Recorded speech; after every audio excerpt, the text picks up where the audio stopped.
જૂનાગઢમાં ગિરનારની સીડી પરથી એક માસૂમ બાળકને સિંહે ઉઠાવી જઈ ફાડી ખાવાની કરુણ ઘટના બનતા ભારે સનસનાટી મચી ગઈ। યાત્રિકોની સુરક્ષા સલામતીને ધ્યાનમાં રાખીને તંત્ર દ્વારા તાત્કાલિક ધોરણે ગિરનારની સીડી પરનો પગપાળા માર્ગ બંધ કરી દેવામાં આવ્યો। બનાવ બાદ એક્શનમાં આવેલા વન વિભાગ દ્વારા વ્યાપક કોમ્બિંગ હાથ ધરીને ગિરનાર વિસ્તારમાંથી સિંહોને પાંજરે પૂરવામાં આવ્યા।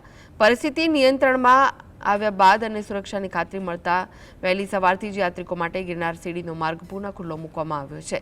આ સમગ્ર મામલે મહારાષ્ટ્રથી આવેલા યાત્રિક કૈલાશ કોતવાલ અને ગિરનાર ડોળી એસોસિએશનના પ્રમુખ રમેશ બાવળીએ પોતાની પ્રતિક્રિયા આપી હતી।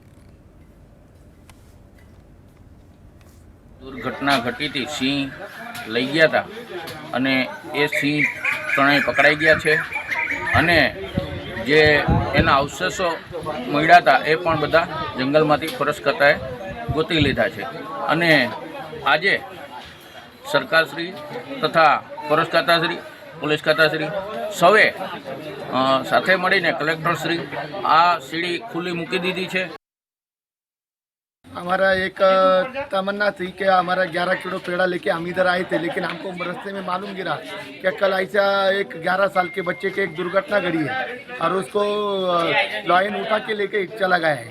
तो लेकिन कल पूरा सीढ़ी बीड़ी सब बंद था, वो पे 5-4 दिन से कुछ तो बंद है, लेकिन आज से सुबह से फिर पायरी का वो चालू हो गया है और सब भाविक भीड़ से सब जा रहे हैं। हमको बहुत आनंद हुआ।